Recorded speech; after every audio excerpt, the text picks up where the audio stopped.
Okay.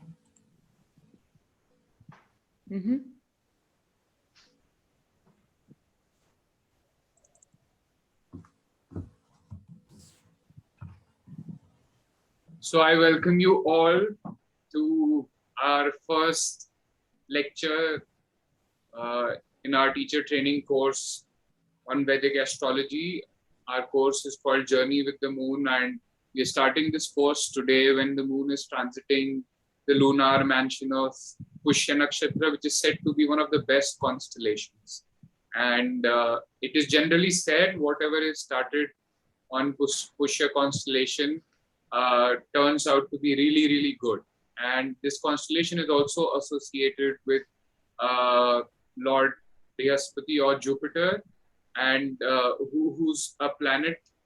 Jupiter represents wisdom, it represents learning. So we are very fortunate to be starting this course today, that is 1st October 2021. So in the first lecture, we are going to be covering the concept of Jyotish, the origins of Jyotish in a way, and how it relates to us. So we would just work on developing few of the fundamentals. So before we begin anything, as there is tradition in India, we start with invoking Lord GANPATI. So there is a Sanskrit prayer which actually means, I prostrate before you the lotus feet of Lord Vigneshwar, the offspring of Uma, the Shakti of Shiva. Uma, the Shakti of Shiva, and Ganesha is the offspring of Shiva and Uma. And Ganesha is said to be the cause of destruction of sorrow. He is said to be the god responsible for pulling us out of the obstacles, and he's also the god related to beginnings. So we would invoke Ganesha first, who has the face of a tusker and who consumes the essence of kapith and jambu fruits. So at the beginning of this course, we would seek blessings of Lord Ganesha. And if you can chant with me, Gajananam Bhutganadisevitam Kapith Jambu Falsar Bhakshanam Umasutam Shok Vinash Karanam Namami Vigneshwar Pad Pankajam. After invoking Lord Ganesh, we must invoke our gurus. Guru literally translates to that person who pulls us out from ignorance into knowledge, who pulls us out of darkness to light. So before we embark on this study of Vedic Jyotish, we must invoke our gurus and the spirit of our gurus to guide us on this path of knowledge and wisdom. And this is the moment where we should remember all our gurus and seek their blessings as I chant Gurur Brahma. Gurur Brahma, Gurur Vishnu, Gurur Devo Maheshwara, Gurur Sakshat Param Brahma, Tasmai Shri Guruve Namah. So today it's the Pushya Nakshatra, and we would be going deeper into the constellations, the lunar mansions. For now, it would suffice to say that Brihaspati or Jupiter is the deity associated with the lunar constellation of Pushya, and Jupiter is said to be the teacher of the Devtas. So it is an auspicious time, it is an opportune time to invoke our gurus and seek their blessings. And with this, we proceed further into starting this course. And there is this tradition of studying in India where all the classes, every teaching session always starts with a prayer and the prayer is chanted both by the teacher as well as the students at the same time. So this is a Shanti mantra, a prayer of peace, which is at the beginning of Isha Upanishad. And we would delve on its meaning, but let's chant it once.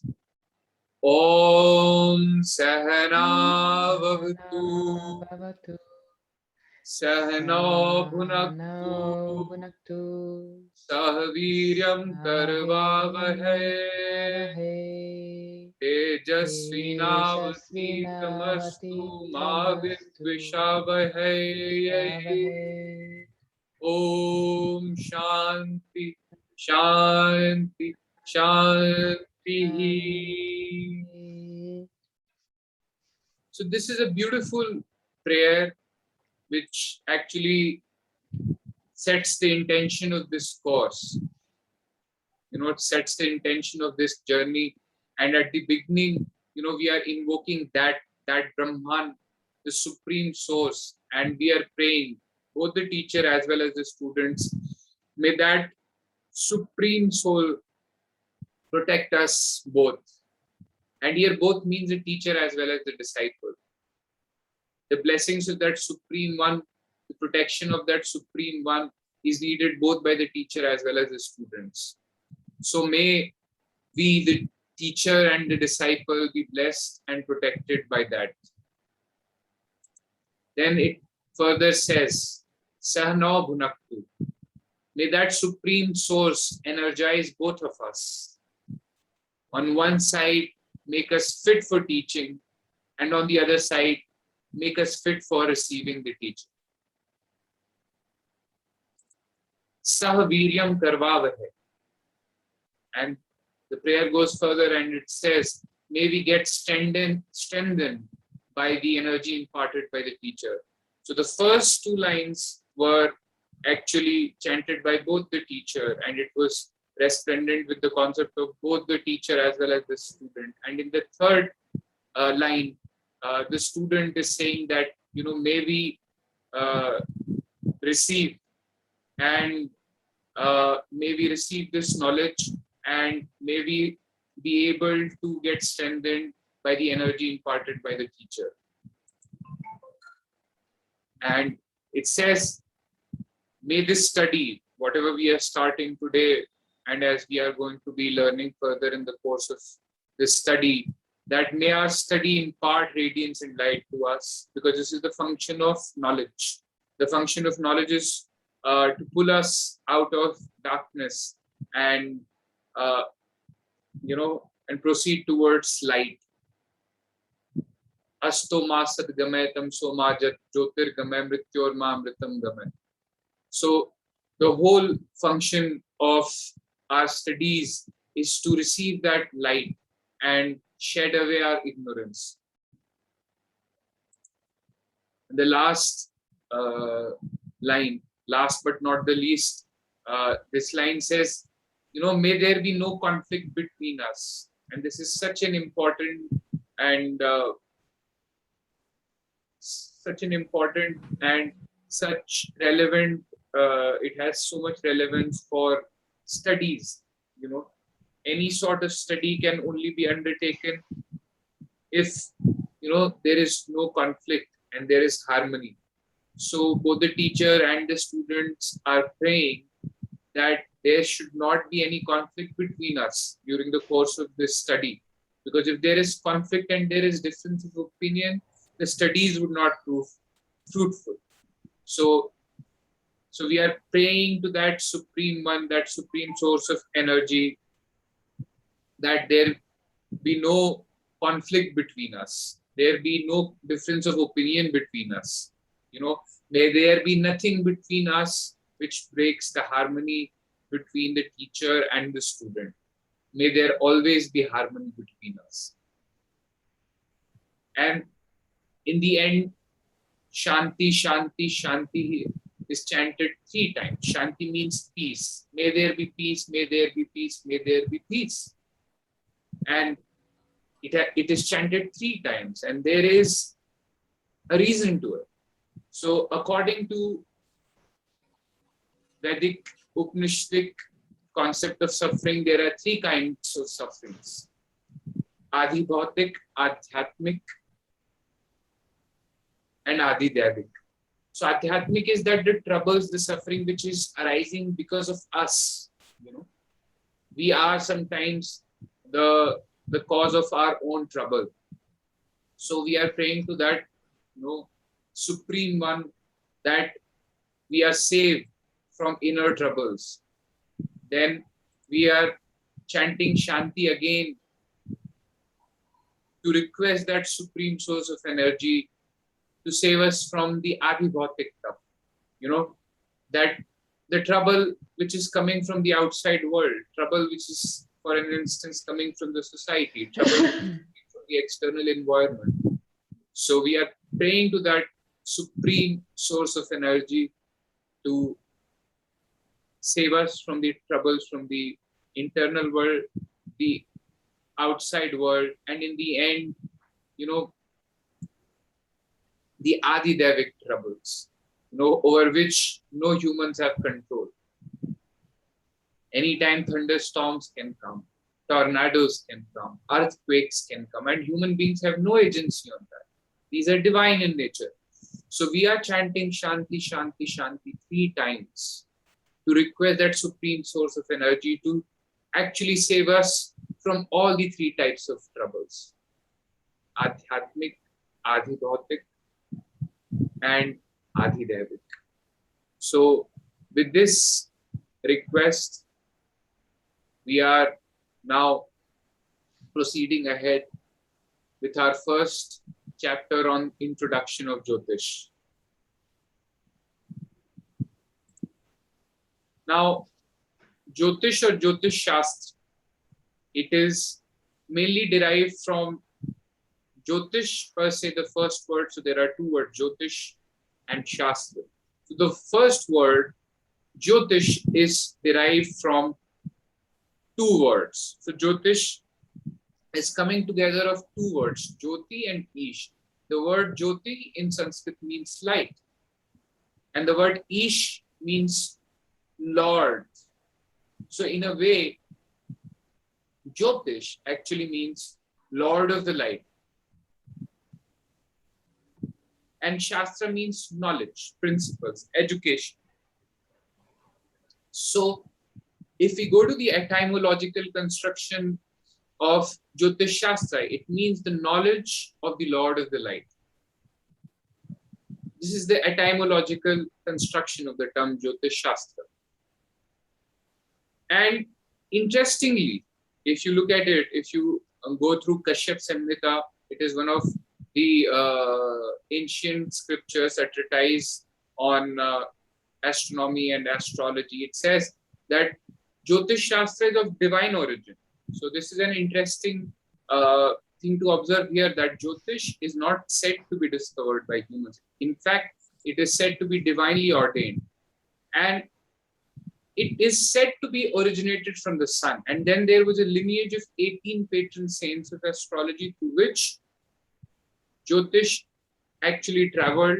And finally, it is said that when there was a dialogue between, the famous dialogue between sage Parashara and his pupil Maitreya, where Maitreya asked him about astrology, that is the first time in the documented history when this knowledge was passed to the humans. So Jyotish Shastra, if we go by the literal construction of the term Jyotish Shastra, it bears strong significance to sun. And we will see how.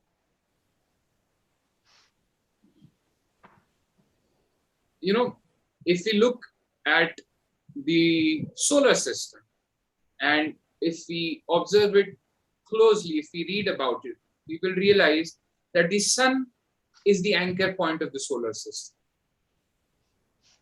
And its gravity, the gravity of the sun, is actually able to hold the solar system together, because sun has the heaviest mass, and gravity is directly proportional to mass in physics. The equation of gravity is, even though it's not that relevant, it's a simple equation, G m1 m2 by r square, where mass plays a very important role. So because of the virtue of the mass of the sun, all the solar system, all the planets in the solar system are held intact in space and time. If there was no sun, there would not have been any solar system. So in a way, our solar system, including the Earth, is born out of the sun. And if we stretch this concept further, man, the species, the mankind, is an organic part of Earth. And the Earth is an organic part of the sun. This is the basic fundamental principle of Jyotish Shastra.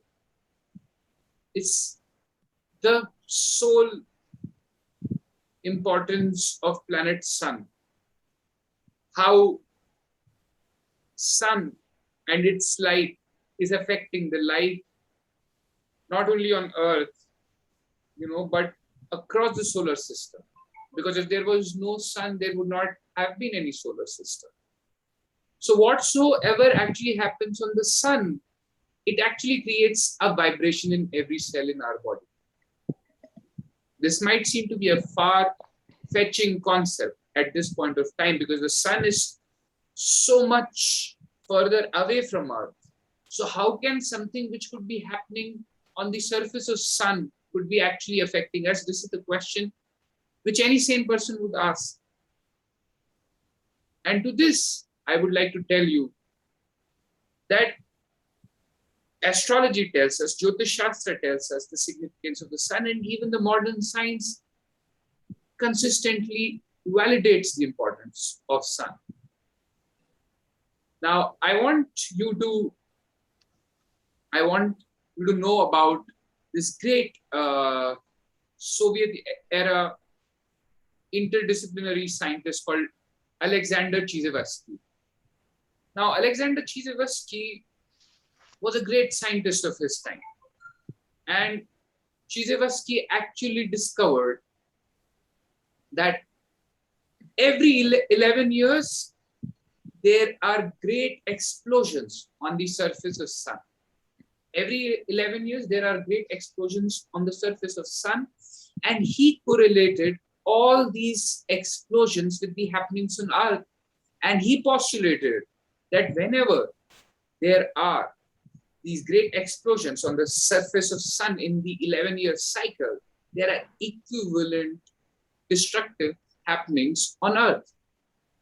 So every 11-year cycle, when there are explosions on the surface of sun, Chizhevsky, through painstaking observations, demonstrated that at the same time, famines happened on Earth, epidemics happened on Earth, pandemics happened on Earth, wars happened on Earth. So in a way, Chizhevsky said that whatever was happening on the surface of the moon, the change in the light, the explosions on the surface of the sun, were actually causing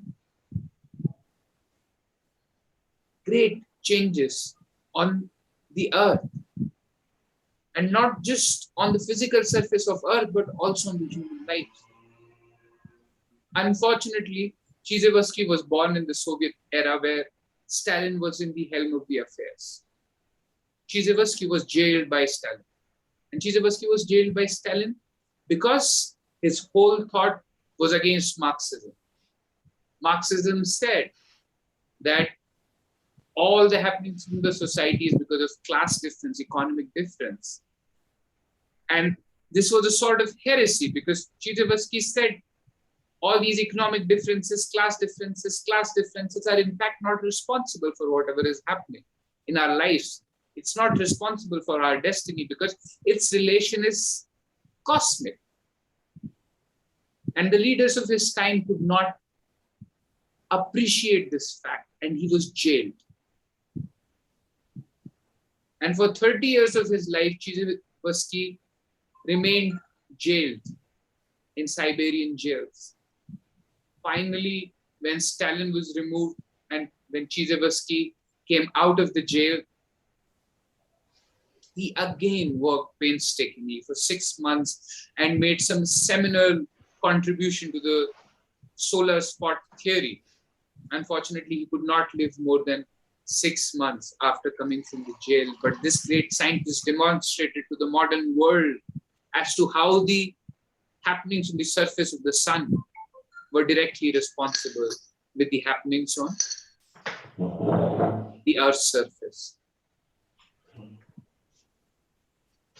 Then another important pioneering modern scientist who discovered the relationship between the cosmic cycle of sun and the happenings on the earth is Professor A.E. Douglas. So Professor A.E. Douglas is an American astronomer, and he's also the founder of Tree Ring Society of America. So when you actually cut a tree, inside the tree you will see something called the rings. And Professor A.E. Douglas, through his research, established that the age of any tree is directly proportional to the number of rings inside the tree's trunk. So if a tree has, let's say, remained alive for 11 autumn cycles, it will have 11 rings. If it has remained alive for 50 autumn cycles, it would have 50 rings. And interestingly, Professor A.E. Douglas, just like Alexander Chizevsky, said that every 11th year, the tree rings inside the tree actually widened. So the tree rings had a relation with the solar flares and the sunspots. How interesting. How the happenings on the surface of sun are actually getting reflected in the trees. So there is a direct correlation between what is happening on the sun's surface and what is happening with the microcosm.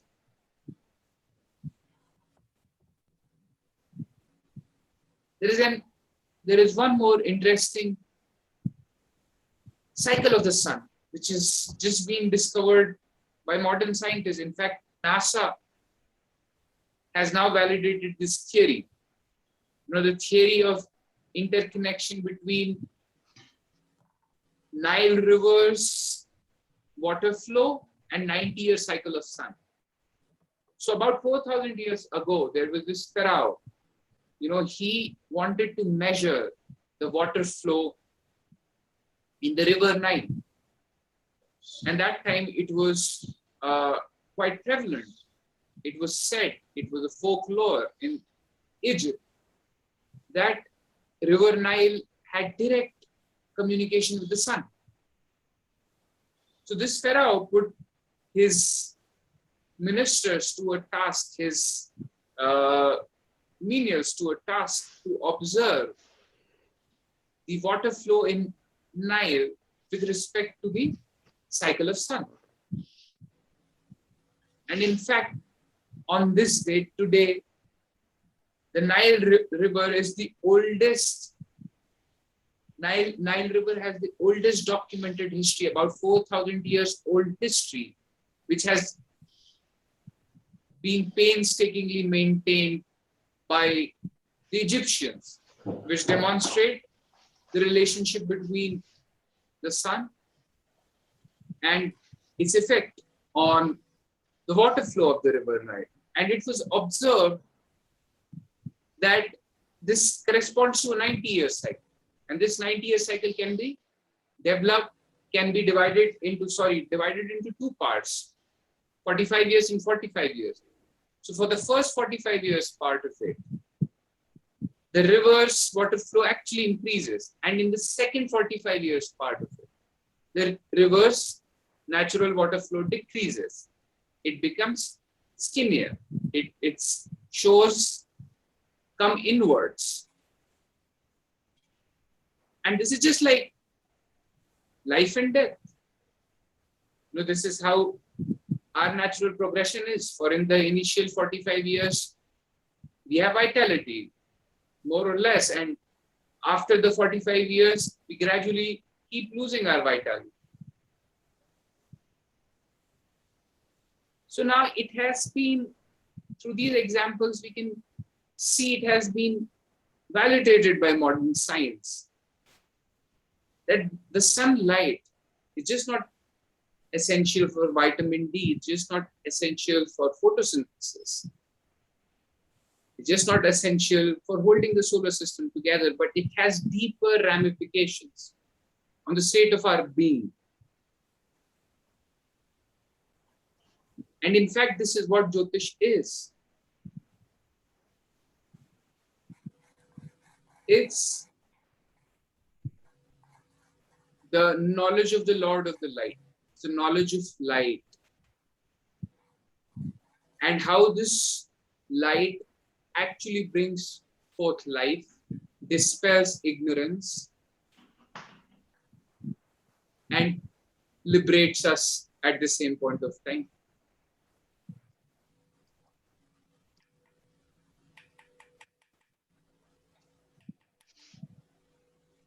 Now, Jyotish comes from the oldest scripture of Hinduism or Sanatan Dharma, the Vedas. The Vedas are derived from the root word with, to know. Now, this corpus of Vedic literature from which Jyotish is derived, it's not an abstract concept. It's an alive concept. And Vedas are imagined to be comprising a man called the Ved Purusha. Ved Purusha. Purusha means man. And it is said that this Ved Purusha has 6 limbs. Siksha, which corresponds to phonetics. Vyakran, which corresponds to grammar.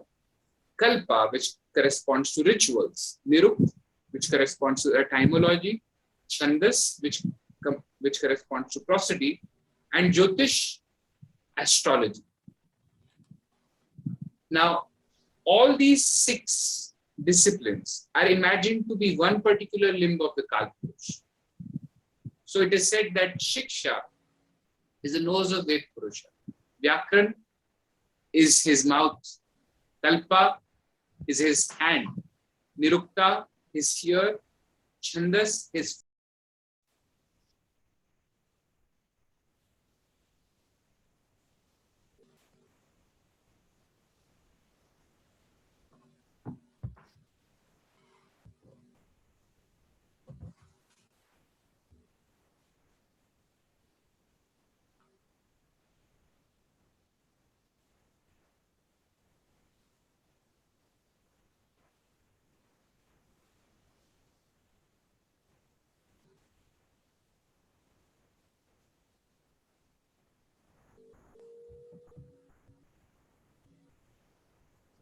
Vedansh? Vedansh, we don't hear you. Hi, Sarah. Hi. Can you hear me, Christine? I don't know. Yeah, Now you. yes. Yeah. You're back. Did you lose connection? Did I lose connection with you guys for a brief I think moment? you lost. Yeah, we have been here, but yeah, I think the recording has been stopped. I don't know why. Now, it's. I think it's recording. Let's continue. Right? It's recording, yes. It's recording right now, right? Yeah. Okay. So we were discussing that the whole concept of Ved or the Vedas from which Jyotish is derived is not an abstract concept. The Vedic literature, the Hinduism believes that it's an alive concept and it has 6 limbs. This Ved Purusha has 6 limbs. And Shiksha is said to be the nose, Vyakran to be mouth, Kalpa to be the hand of Ved Purusha, Niruk his ear, Chandas his foot, and Jyotish his eye. So Jyotish is said to be the eye of the Vedas. It is the divine eye of the Vedas which actually makes us see.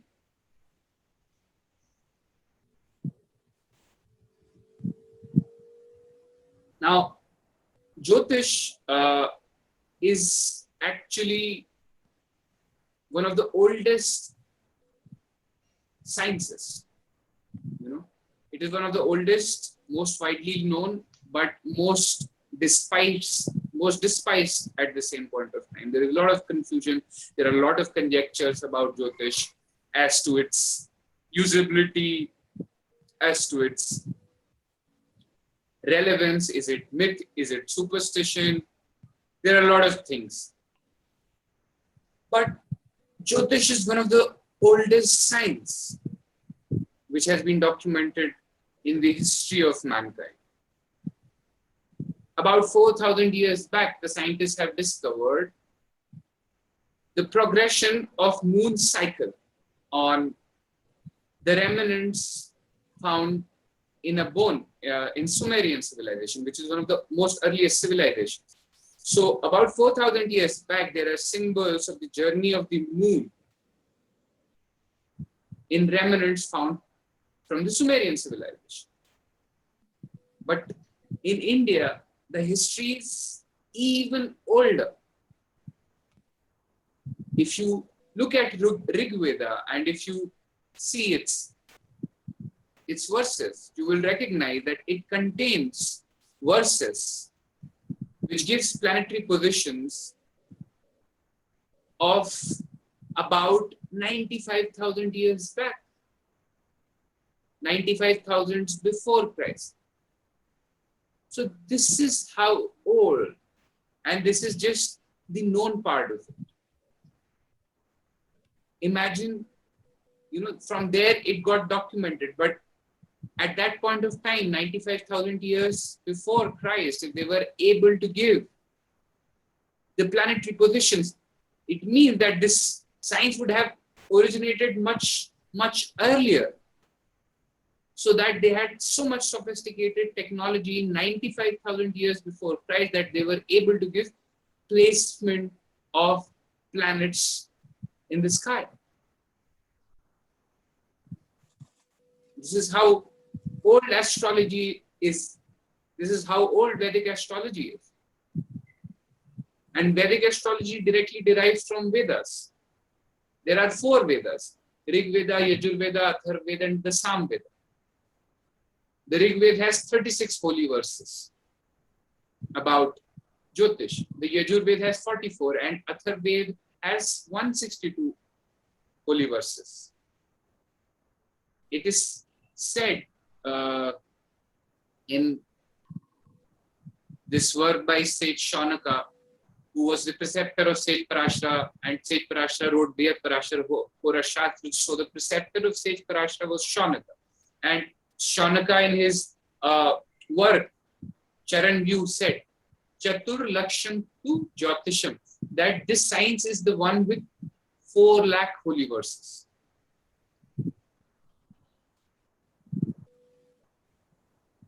So we are seeing how this science has developed, what are its etymological foundations, from where does it derive, from the Vedas. And it is said that Jyotish has 3 chapters, 3 important parts: Hora, Ganit, and Samhita. Hora, Ganit, and Samhita. Hora actually means the Janatliyak part. Janatliyak part of astrology means something which is related to the position of planets in the sky when one was born. Imagine it to be, just like the concept of a film. When the photographer takes a photo, the moment at which that film was exposed gets imprinted on the film. So the moment a person is born, the position of the planets in the sky, they actually determine. They imprint the seed of an individual. So that is the Hora Shastra. The Ganit is the astronomical part. Now, here is an important thing to remember. In India, in the Vedic corpus of literature, astrology was never separated from astronomy. They, in fact, formed a part of the same system of JYOTIŠA.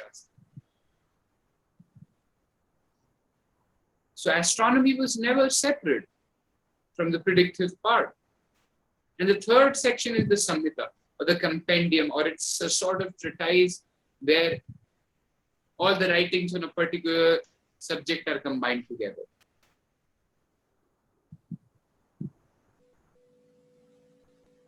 Now, we understood, we just looked at as to how Jyotish is, the knowledge of the Lord of Light, and in turn, the knowledge of light.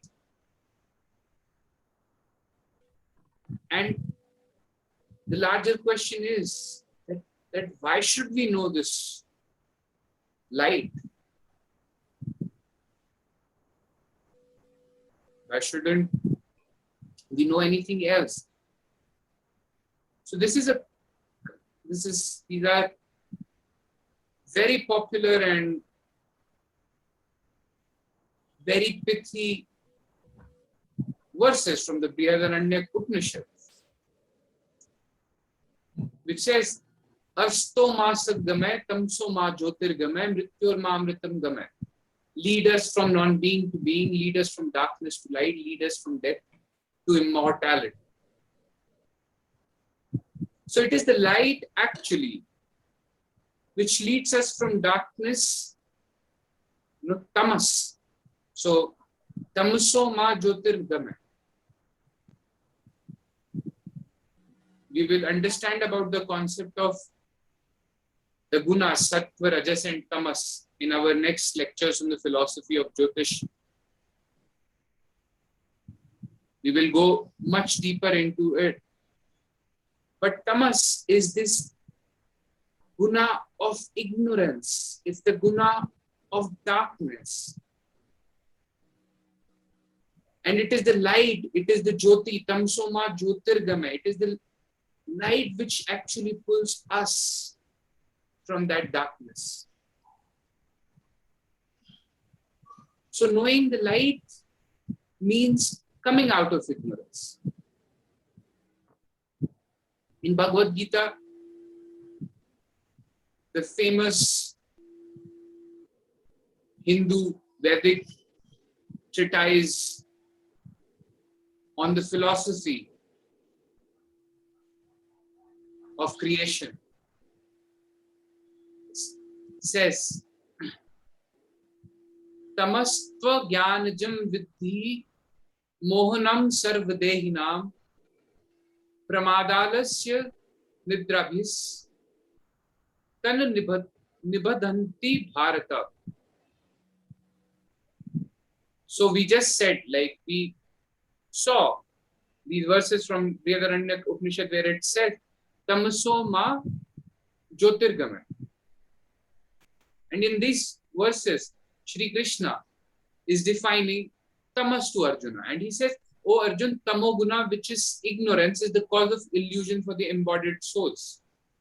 It deludes all living beings, negligence, it causes negligence, laziness, and sleep. So this is the attribute of tamas. And what actually pulls us out of this tamas is the light. So studying about Jyotish is knowing about this light, which pulls us out from laziness, which pulls us out from illusion, which shows us our true self. That is why it is said to be the divine eye of the Vedas.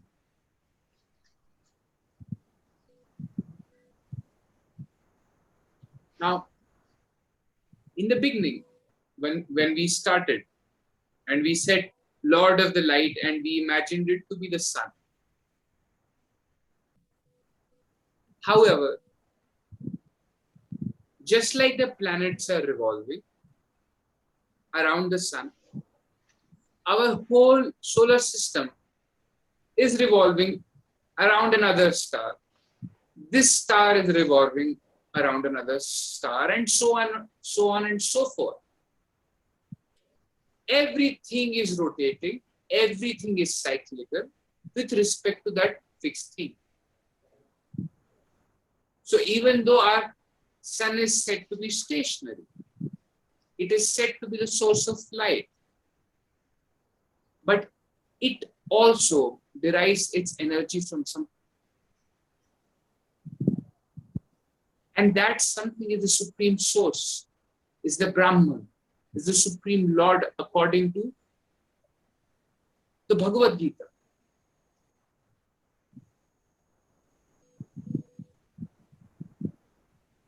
And this is what Krishna tells Arjuna. You know, that's that supreme source of energy, the source of light in all luminaries, and is entirely beyond the darkness of ignorance. It is the knowledge, the object of knowledge, and the goal of knowledge. So this is what Krishna is telling Arjuna, that even the luminary, which also includes the sun, it also derives its energy, its light from that supreme source. So at a grosser level, we can say that sun is the Lord of the light. But in its truest sense,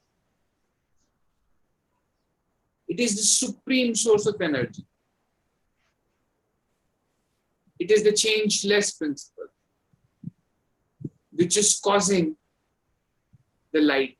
And to know the light is to know this supreme source, Jyotish, Lord of the light. In a grosser way, it can be said to be sun.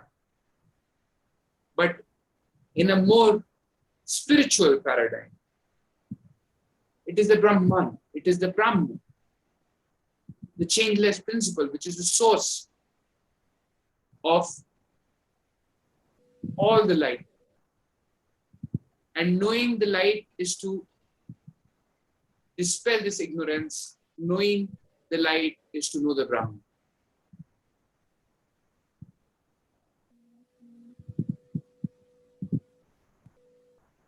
And Krishna further says,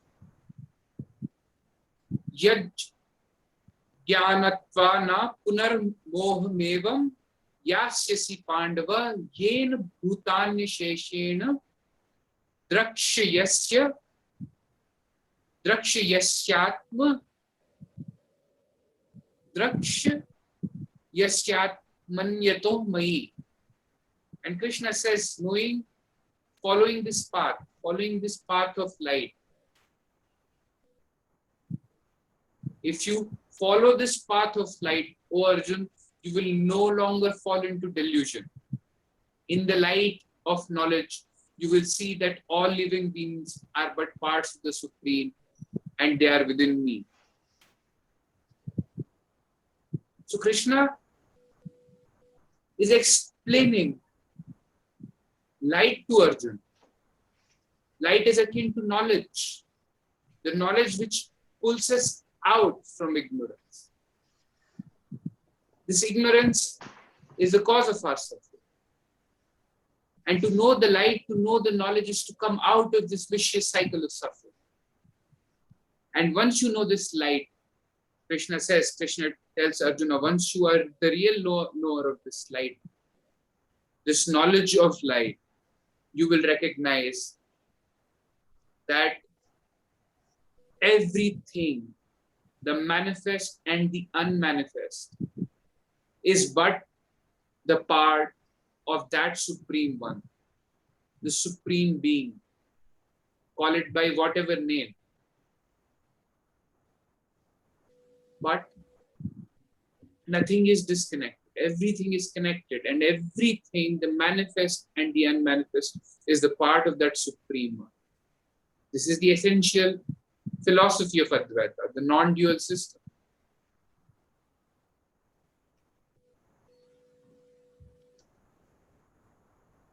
So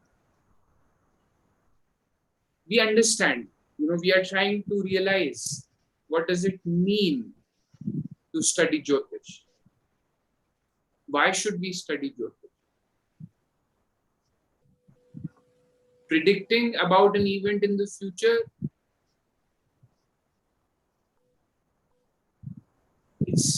it's not the primary concern of Jyotish, but the primary concern of Jyotish is to give you knowledge, which pulls you out from the ignorance, which pulls you out from the cycles of suffering. So through the divine eye of Jyotish Shastra, you can realize the light and you can follow the path of knowledge, which can give you freedom, which can grant you liberty, which can give you happiness. So Jyotish is the science of happiness. Jyotish is the science of freedom. Jyotish is the science of liberation.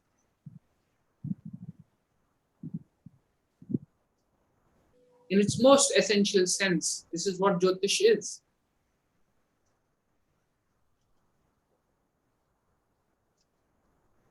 Just like Vedas has 6 limbs, Jyotish also has 6 limbs. So these 6 limbs are observational astronomy, which is called Gola in Sanskrit, calculations called Ganita, natal astrology called Jataka, answering questions. There is a branch of astrology which is based on the timing of questions. That is called the Prashna Shastra, based on answering questions. Then choosing beginnings called Muhurta and interpretation of omens called Nimitta. So Jyotish also has 6 limbs. As we go further with this course and other courses which we are going to be offering, we will explore all the limbs of Jyotish in detail. But for now, it is my intention to just give you a basic introduction to Jyotish before we enter into the deeper waters of this science. And one more important thing, last but not the least, that you might have come across various systems of astrology. Western, Eastern, Mesopotamian, Egyptian. So one thing which actually separates Vedic astrology from the Western astrology or any other astrological system in the world is that it is sidereal.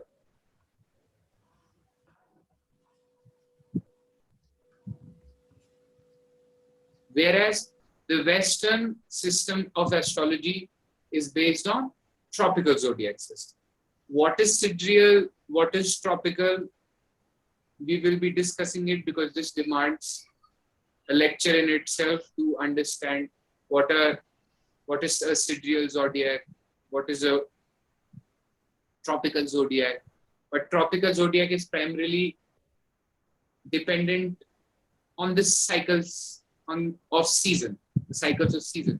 Whereas the sidereal zodiac is primarily dependent on the placement of stars in the sky.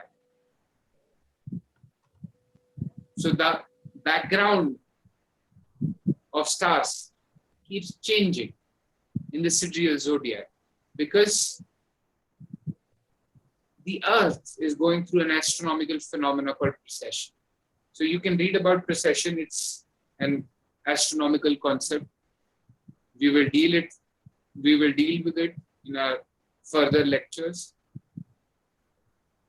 But for now, just know this, that Jyotish or Vedic astrology is based on sidereal zodiac. So with this, we come to an end of the first lecture or the introduction to Jyotish, which is a part of Journey with the Moon, an integrated teacher training course in Vedic astrology. With this, we come to the end of our first chapter. Before we end, let's just summarize what we learned. So in the beginning, we learned what is Jyotish. We discussed its etymological meanings. We discussed the philosophy of Jyotish being closely related to sun, we discussed how the ancient principles of Jyotish find much resonance with the modern science. And we saw the cutting edge research which has been made to validate astrological truths which have been given by the Indian seers, the Vedic seers, thousands of millennia back. And then we saw and we understood the origin of Jyotish Shastra, which comes from Vedas. We understood that Jyotish is said to be the eye of the Ved Purusha, which is a personified man coming out from the Vedic corpus of literature. So Vedas are imagined to be this man, the Ved Purusha, and Jyotish is said to be the eye. Then we understood how many verses, the oldest source for the Jyotish Shastra in India. And then we understood why Jyotish, the philosophy of light, the philosophy of knowledge. And what does it mean to study Jyotish? In the end, we studied the 6 limbs of Jyotish. And we are told that Jyotish is based on sidereal zodiac, whereas the Western astrology is primarily based on the tropical zodiac. What is sidereal zodiac? What is tropical zodiac? Don't need to worry now. If you're curious and if you're energetic, you can very well go on the internet and find more about it. However, we are going to be covering the tropical zodiac and sidereal zodiac in our further lectures. With this, we come to the end of the first lecture, the introduction of Jyotish, which is a part of a larger course, larger teacher training course in Vedic astrology called The Journey with the Moon. So in the end, we would end this course by reciting another Shanti mantra from the Upanishads. Om Purnamidah Om Purnamadaha Purnamidam Purnata Purnam Madhuchyate Purnasya Purnamadaya Purnameva Vashishyate. Om Shanti Shanti Shanti.